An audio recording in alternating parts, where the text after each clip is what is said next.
Siska, terdengar teriakan Pak Jalil memanggil sebelum mata Siska benar-benar gelap. Pak Jalil langsung panik dan mengangkat tubuh Siska bersama warga lainnya. Tubuh Siska dibopong keluar bangunan menuju tempat persembunyian mereka. Gama dan warga lainnya masih di lereng bukit, memantau aktivitas kampung itu dengan teropong. Saat terang begini membuat pemandangan menjadi sangat jelas. Gama dan beberapa warga bersamaannya dengan teliti mengawasi jalur bukit itu. Tak lama kemudian, muncul satu orang warga tergopoh-gopoh dari kelompoknya Siska. Gama, istrimu pingsan, ucapnya dengan langsung membuyarkan konsentrasi Gama. Apa bang? Istri Siska pingsan. Kenapa bang? Tanya Gama panik. Udah, nanti saja jelasinnya. Yang penting sadarkan dulu istrimu, jawab warga tersebut. Pak, nitip jagain daerah sini dulu ya. Nanti kalau ada pergerakan, laporkan ke saya. Saya mau lihat keadaan istri saya dulu, pinta Gama pada salah satu warga yang bersamanya. Gama pun langsung berlari menuju ke tempat persembunyian. Pikirannya berkecamuk takut kalau Siska kenapa-napa. Sesampainya di tempat persembunyian, terlihat Siska sedang terbaring tak sadarkan diri. Gama lalu menghampiri Siska dan menempatkan kepalanya di pangkuannya. Pak, tolong minyak angin pak, pinta Gama kepada Pak Jalil. Pak Jalil pun langsung membuka tas Siska, yang di dalamnya terdapat kotak pertolongan pertama. Ini nak Gama, ucap Pak Jalil sambil memberikan minyak kayu putih kepada Gama. Setelahnya Gama lalu mengoleskan minyak kayu putih itu ke hidung Siska. Tak lama setelahnya, Siska pun membuka matanya yang sembab. Pak Jalil lalu mengambil air putih untuk diberikan kepada Siska. Gama pun menyambut air itu dan pelan-pelan meminumkannya pada Siska. Siska pun meminum air itu sampai habis, karena memang tenggorokannya kering karena menangis dari tadi. Sis, kamu kenapa? Kok sampai pingsan? Tanya Gama lembut pada Siska. Bentar Gam, untuk sekarang aku butuh menenangkan diri dulu. Tolong jangan tanya apapun dulu ya. Aku mau sendiri dulu, ucap Siska dengan suara datar. Emosinya tak stabil. Siska lalu bangkit dan berjalan menuju ke lereng yang terlihat sepi. Gama sempat mengejar Siska, namun ditahan oleh Pak Jalil. Biarkan nak Siska sendiri dulu nak Gama. Dia begitu terguncang ketika melihat jasad ibunya digantung di dinding bak pajangan, ucap Pak Jalil. Pak Jalil lalu menceritakan kronologi kejadian pingsannya Siska.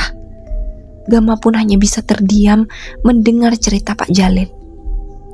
Siska saat ini mencoba menenangkan diri. Dia duduk bersila sambil menghadap pemandangan dari lereng bukit itu. Siska memejamkan mata dan mulai berzikir untuk menenangkan hati. Sesekali dirinya menarik nafas panjang dan mengembuskannya. Cara ini Siska lakukan agar emosi dan perasaan bisa stabil. Bahkan Badira dan Basura pun enggan untuk mengganggunya saat ini. Selama 1 jam penuh, Siska berzikir untuk memantapkan hati dan pikiran.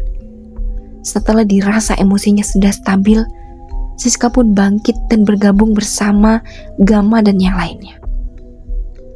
Sis, kamu gak apa-apa?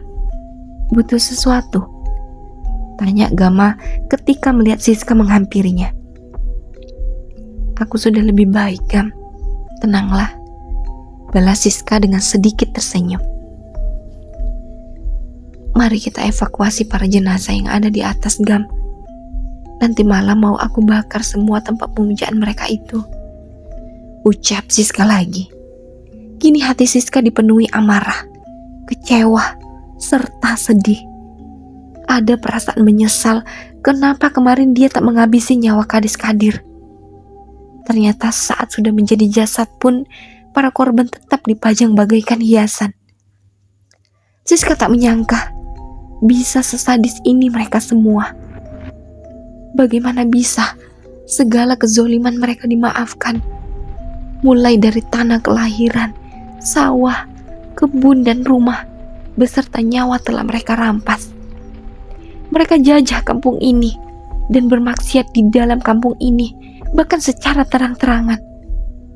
Bagaimana bisa dimaafkan?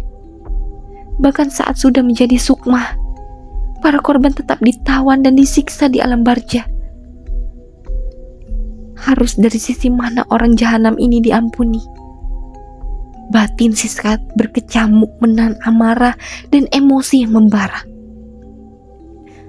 Tak akan ku ampuni semua yang terlibat di dalam pemujaan ini, ucap Siska datar.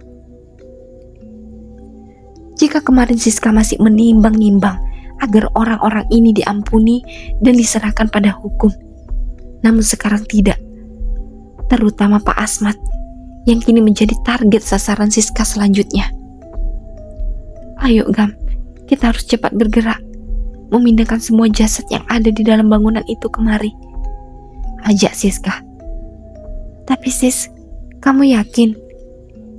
Kalau enggak, kamu istirahat dulu, biar aku sama warga yang memindahkannya, jawab Gama. Enggak Gam, aku baik-baik aja. Kita harus melakukan ini secepatnya, sebelum matahari terbenam. Kita jangan menunda waktu sedikit pun, ucap Siska. Gama pun mengiyakan suruhan Siska. Kini semua warga yang tadi ikut kelompok Siska menuju ke atas bukit itu kembali. Gama kini terus mengekori Siska kemanapun, takut kalau Siska tiba-tiba pingsan atau menangis lagi. Setelah tiba di atas bukit itu, para warga pun mulai memindahkan semua jasad yang ada di dalam ruangan itu, termasuk pula jasad ibunya Siska. Gama sesekali menatap ke Siska dengan tatapan khawatir kalau Siska terguncang kembali. Namun kekhawatiran Gama tak terbukti. Siska kini nampak tegar. Bahkan Siska sendiri yang turun tangan mengangkut jasad ibunya.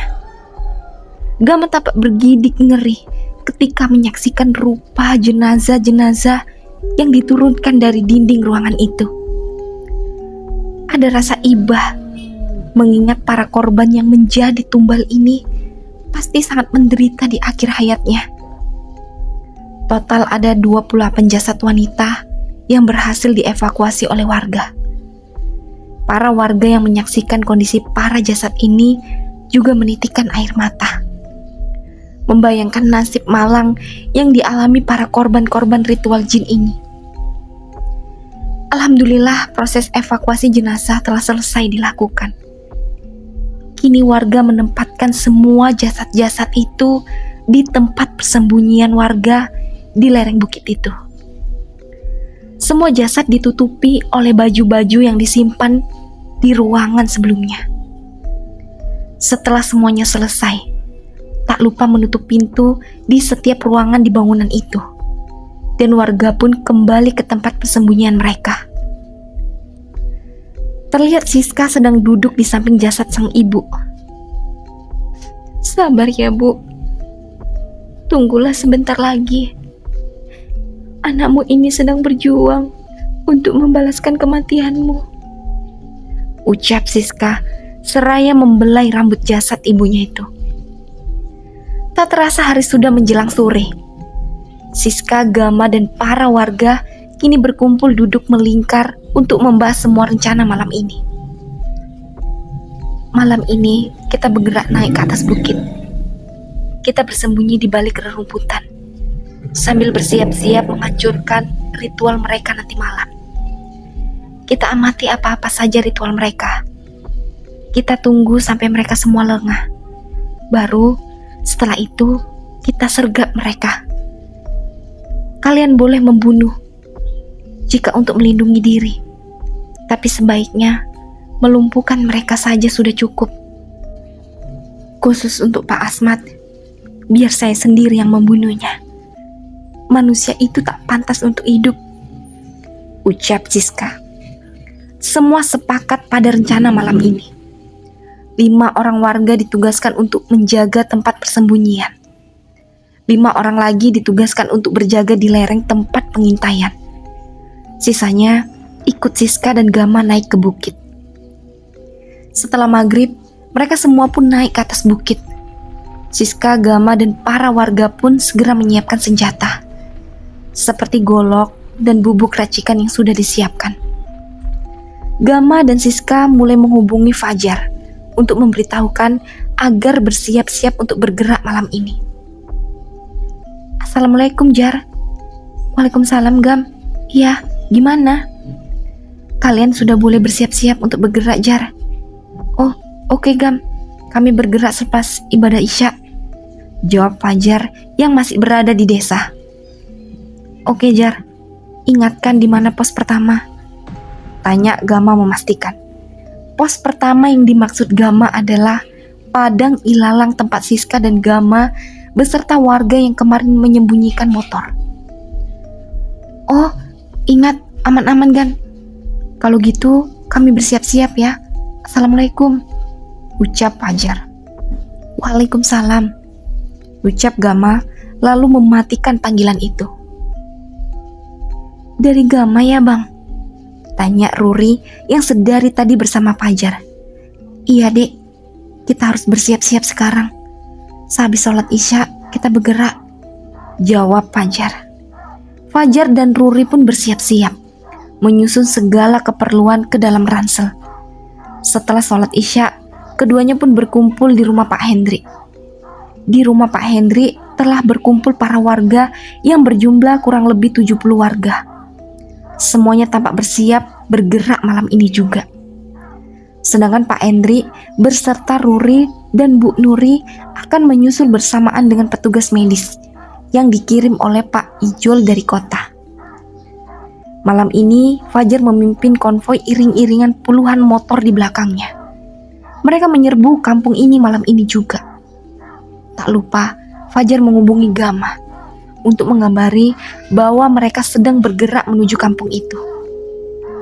Setelah hampir 1 jam perjalanan, Fajar dan rombongannya pun tiba di pos pertama. Dengan cepat, Fajar dan para warga pun langsung menyembunyikan motor masing-masing. Saat sedang menjalankan kegiatan mereka tersebut, tiba-tiba dari arah berlawanan terdengar suara mobil mendekat. Bang Fajar, sepertinya ada mobil mendekat, ucap Harun. Hah? Mobil?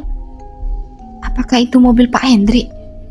Tapi rasanya kok terlalu cepat, jawab Fajar keheranan. Lampu-lampu mobil mulai terlihat. Semuanya sembunyi di balik ilalang, perintah Fajar pada semua orang yang ikut dengannya. Para warga yang mendengar perintah Fajar langsung bersembunyi di balik ilalang yang lumayan tinggi. Untung saja motor mereka sudah disembunyikan lebih dahulu. Ada 5 mobil terlihat mendekat.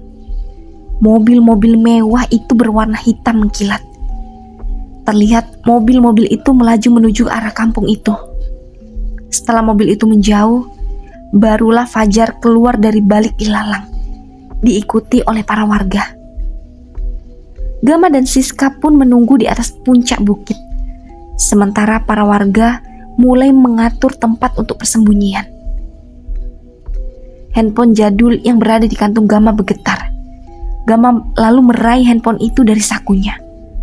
Tertera nama Fajar memanggil. Dengan cepat, Gama buru-buru menekan tombol untuk menjawab panggilan itu. Halo Gam, barusan saat kami baru sampai di pos pertama, ada 5 mobil mewah yang melaju menuju kampung itu, Gam, lapor Fajar. Apa? Serius kamu, Jar? Ucap Gama terkejut mendengar kabar dari Fajar. Iya, Gam, untung saja kami sempat bersembunyi di balik ilalang, jawab Fajar. Ya sudah, kalian harus tetap hati-hati, Jar, ucap Gama di bukit sana. Sesaat kemudian panggilan diakhiri. Fajar kembali mengarahkan para warga untuk berjalan kaki menuju kampung itu. Hampir 1 jam berjalan kaki. Akhirnya sampailah Fajar dan rombongannya di depan gapura kampung itu. Dari sini, Fajar dan para warga lainnya mulai mengenakan penutup wajah. Dengan setelan hitam-hitam membuat mereka semua tak terlihat di kegelapan malam. Fajar kemudian memimpin puluhan para warga itu untuk mengendap-endap memasuki kampung itu. Saat tiba di pondok penjagaan, terlihat ada 10 orang berjaga dengan penutup wajah dan berpakaian hitam-hitam seperti yang dikenakan rombongan Fajar. Fajar yang mengintai di balik kegelapan, memberikan aba-aba kepada para rombongan orang di belakangnya. Sebuah isyarat tangan agar mereka segera melumpuhkan para penjaga itu. Para warga pun mengangguk, tanda langsung paham dengan isyarat Fajar. Saat semua penjaga itu lengah, Fajar lalu dengan cepat maju mengendap-endap ke arah pondok. Fajar mengincar orang yang berjaga paling jauh dari temannya terlebih dahulu. Dengan tanpa suara, Fajar melangkah mendekati orang itu dari belakang. Saat ada kesempatan, Fajar langsung membekap mulut orang itu dan menyeretnya. Warga yang sudah siap siaga langsung mengambil kayu dan langsung menghantam ke tengkuk orang itu. Buk, orang itu langsung tak sadarkan diri alias pingsan. Para warga yang membawa tali dan lakban langsung mengikat dan menempelkan lakban ke mulut orang itu. Fajar kembali melaju, diikuti oleh 20 warga di belakangnya. Mereka semua mengendap-endap mengikuti langkah Fajar. Krak! Sialnya, salah satu warga malah menginjak ranting pohon kering hingga menimbulkan suara yang cukup jelas. Para penjaga itu lalu menoleh ke belakang dan terciduklah Fajar dan para warga sedang berjalan mengendap-endap dengan posisi beriringan. Lama para penjaga itu terdiam melihat pemandangan yang tak jauh di depannya. Fajar dan para warga yang terciduk juga menatap ke arah penjaga itu, namun masih dalam posisi tengah jongkok. "Siapa kalian?" tanya salah seorang penjaga itu yang kini sudah menyadari bahwa orang-orang di depannya adalah para penyusup. "Orang, Pak," jawab Harun yang berada di belakang Fajar. Fajar pun menahan tawa ketika mendengar Harun menjawab pertanyaan orang itu. Lalu tanpa berlama-lama lagi, para warga pun bangkit dan menyerbu pondok penjagaan itu. Karena kalah jumlah, dengan mudah 9 orang penjaga itu dapat dilumpuhkan. Orang-orang itu dihajar warga hingga pingsan. Lalu semua penjaga itu ditelanjangi oleh para warga. Hanya menyisakan dalemannya saja. Semuanya diikat dan dilakban mulutnya. Setelah itu, para penjaga pun dimasukkan ke dalam pondok dan diikat di sana. Warga pun mengunci pintu pondok itu. Dan atas arahan Fajar, 15 orang warga pun ditugaskan menyamar sebagai para penjaga pondok ini. Fajar dan warga lainnya kembali melanjutkan perjalanan mengendap-endap masuk ke kampung itu, meninggalkan 15 orang warga yang memang untuk menyamar sebagai penjaga di pondok itu. Setelah sampai di area rumah penduduk, terlihat para penduduk kampung itu tampak sibuk bersiap-siap, bak seperti ingin kondangan saja. Terlihat pula penjaga berlalu lalang di jalanan dengan golok yang terselip rapi di pinggang masing-masing. Fajar dan para warga yang bersembunyi di balik pepohonan dan semak di pinggir jalan pun mulai mengintai. Menunggu para penjaga lengah, barulah mereka semua bisa melewati jalanan itu dan menuju target tempat persembunyian mereka, yaitu surau. Sementara di puncak bukit, "Sis, kayaknya malam ini kita harus bekerja lebih keras lagi," lapor Gama. "Kenapa, Gam?" tanya Siska dengan mimik wajah serius. "Fajar tadi mengabarkan bahwa ada 5 mobil mewah melaju ke arah kampung itu, Sis. Untung saja mobil-mobil itu lewat saat Fajar dan para warga sudah selesai menyembunyikan motor mereka di pos pertama," jelas Gama. "Mobil mewah? Apa itu orang-orang yang berasal dari kota ya, Gam?" Tapi kalau kamu bilang mobil mewah itu artinya mereka bukan orang sembarangan. Bisa jadi pejabat atau... Ucapan Siska terhenti ketika mendengar getaran handphone dari saku Gama. Gama langsung mengangkat telepon itu. Mas Gama, ada iring-iringan obor dari bawah, sepertinya mau ke atas bukit, lapor warga yang berjaga di lereng. Oke mas, masnya tetap bersembunyi di sana, jangan sampai ketahuan ya. Kami di sini akan bersiap-siap, ucap Gama lalu mematikan panggilan itu. Sis, iring-iringan obor seperti tadi pagi sudah bergerak lagi, mendaki bukit ini. Ayo, kita bersiap-siap di posisi, ucap Gama pada Siska. Siska pun mengangguk, lalu memberikan instruksi pada para warga. Semuanya, mereka datang. Ayo kita sembunyi. Ayo, ucap Siska dengan sedikit berteriak kepada warga. Para warga yang mendengar arahan Siska langsung mengambil posisi bersembunyi 50 meter dari lokasi ritual.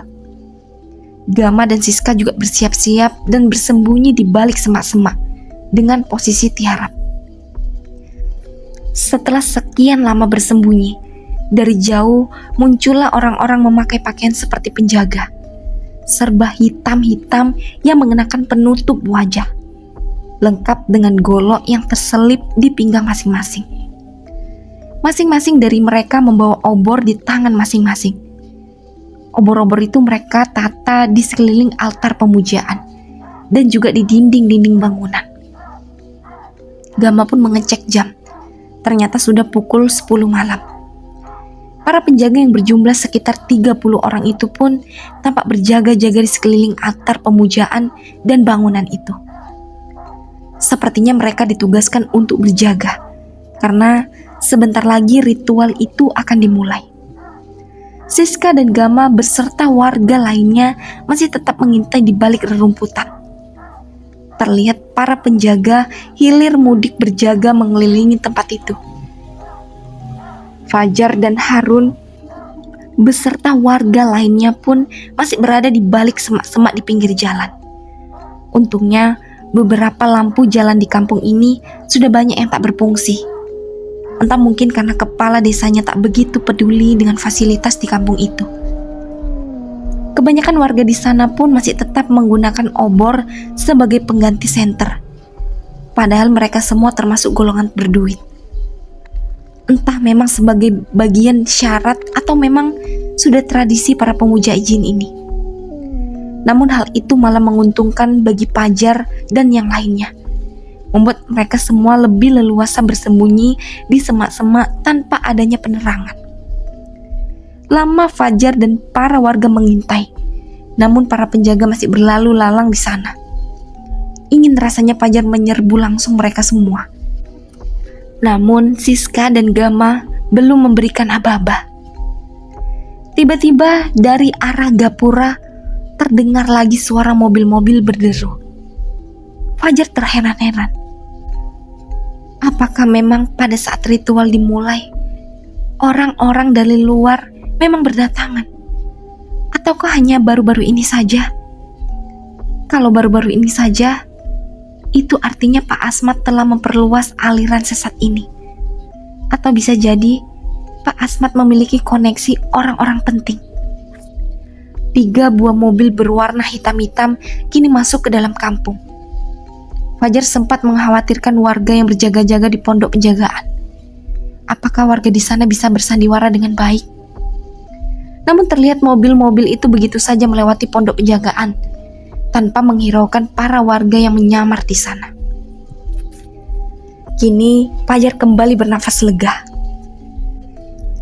Di saat mobil-mobil itu memasuki kawasan rumah penduduk, para penjaga di sana pun berlari kecil mengikuti mobil-mobil itu yang sepertinya menuju bekas rumah Kades Kadir yang kini ditempati oleh Pak Asmat.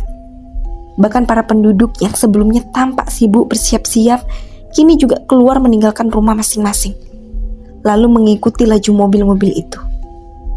Setelah menunggu beberapa saat, Fajar pun keluar dari semak-semak memeriksa dan memastikan bahwa para penduduk sudah pergi semuanya.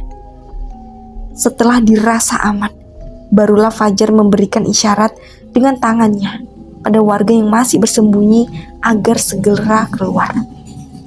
Para warga pun keluar satu persatu dari semak-semak. Fajar kini bergerak memimpin jalan untuk ke surau. Setelah berlari kecil, akhirnya Fajar dan 55 orang warga lainnya bisa sampai dengan selamat di surau. Surau itu keadaannya masih sama, semak dan gelap. Namun itu memberikan keuntungan bagi Fajar dan para warga. Mereka bisa bersembunyi di dalam surau tanpa takut akan ketahuan oleh penduduk kampung ini. Tolong, semua periksa semua bagian surau. Temukan senjata yang kemarin disembunyikan oleh Siska dan Gama, ucap Fajar. Iya bang, jawab Harun patuh. Lalu para warga pun memeriksa ke semua bagian surau. Ketemu bang, teriak Harun. Shh, jangan kuat-kuat Run bicaranya, bisa-bisa kita ketahuan, ucap sahabat Harun yang ada di sebelahnya. Semua warga pun membuka gulungan ambal surau itu, dan ditemukan berbagai jenis golok dan celurit yang sangat banyak. Tolong ambil satu-satu, dan ingat, gunakan senjata ini untuk membela diri dan bertahan, jangan untuk membunuh. Kalaupun harus membunuh, itu karena kita harus dalam keadaan darurat, ucap Fajar. Para warga pun mengambil satu persatu senjata tajam itu. Tas-tas yang berisikan tali dan bubuk racikan kini bongkar oleh masing-masing warga. Mereka mulai menyelipkan satu persatu benda itu di tubuh mereka masing-masing. Semua tampak bersiap siaga, karena kali ini mereka akan benar-benar bertarung. Fajar lalu mengirimkan pesan singkat kepada Gama. HP di saku Gama bergetar. Gama yang sedang was-was mengintai sempat terkejut karena getaran itu. Gama dengan hati-hati meraih HP itu dari sakunya. Dengan perlahan tanpa menimbulkan pergerakan sedikit pun di rerumputan yang mereka gunakan untuk bersembunyi. Gama dengan cepat mengatur kecerahan layar ke tingkat paling rendah agar tak ketahuan. Gam, barusan ada 3 mobil lagi datang memasuki kampung ini. Aku akan cari tahu. Begitulah isi pesan singkat yang dikirim Fajar. Kalian sudah sampai surau?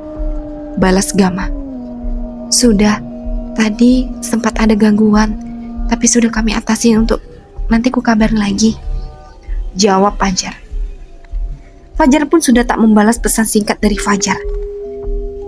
Dan Gama pun langsung memasukkan kembali HP itu ke sakunya. Dari siapa Gam? Tanya Siska dengan suara berbisik. Dari Fajar Sir, katanya ada 3 mobil lagi yang baru tiba dan memasuki kampung ini, jawab Gama dengan suara yang juga berbisik. Ais, siapa lagi mereka itu? Kalau begini, malam ini bakal tampak lebih sibuk kita, bisik Siska. Detak jantung Gama dan Siska kini tak beraturan. Takut kalau ada salah satu warga yang membuat suara pergerakan. Saya akan keluar untuk mencari tahu siapa mereka itu. Tolong semuanya tetap di sini tunggu saya, ucap Fajar yang hendak pergi menyelidiki pemilik mobil-mobil itu sendirian. Tapi bang, itu berbahaya. Bagaimana kalau abang ketahuan? Jawab Harun yang kelihatannya cemas. Udah, kamu tenang saja. Abang cuma pergi sebentar. Lagi pula, cepat atau lambat, kita juga akan keluar dari sini dan menyerang mereka. Sekarang lebih baik kamu dan para warga menunggu di sini. Nanti saya akan kembali lagi. Jika dalam 1 jam abang gak memberi kabar, kalian boleh keluar dan menyerbu kampung ini, ucap Fajar. Iya bang, abang hati-hati ya, jawab Harun. Bapak-bapak sekalian, tolong jangan ada yang membuat suara, apalagi cahaya ya. Tunggu sampai saya kembali ya Pak, ucap Fajar pada warga-warga di sana. Para warga pun mengangguk paham akan arahan Fajar. Fajar lalu mengambil golok dan beberapa pisau yang kemudian diselipkan di pinggangnya. Juga tak lupa membawa kantong bubuk racikan yang sudah disiapkan sebelumnya. Fajar lalu keluar dari surau dengan mengendap-endap. Dengan pelan-pelan, Fajar berjalan menuju rumah Kades Kadir. Bahkan tanpa alasan, Fajar memilih sendiri karena agar dia lebih leluasa untuk bergerak maupun berlari jika ketahuan nantinya. Dari jauh, sudah terlihat mobil-mobil terparkir di halaman rumah Kades Kadir. Begitu juga di sisi kiri kanan bahu jalan terlihat mobil terparkir di sana. Rumah Kades Kadir terlihat ramai orang. Para penduduk desa yang berpakaian serba hitam terlihat berkumpul di teras rumah itu. Terlihat pula puluhan penjaga sedang berjaga-jaga di sekitar rumah Kades Kadir. Sejenak Fajar berhenti dan melihat dari kejauhan. Langkah apa yang harus diambil olehnya? Jika berdiri di posisinya sekarang, tentulah dia tidak akan dapat informasi apa-apa. Pilihan satu-satunya adalah menyusup di antara keramaian orang-orang itu. Namun jika ketahuan, akan sangat beresiko untuk keselamatan nyawanya. Saat sedang berpikir, tiba-tiba salah satu penjaga terlihat berjalan ke semak-semak yang gelap. Seorang penjaga itu terlihat buru-buru seperti ingin buang air kecil. Fajar lalu memperhatikan orang itu yang sepertinya tergesa-gesa menuju sebuah pohon di pinggir jalan.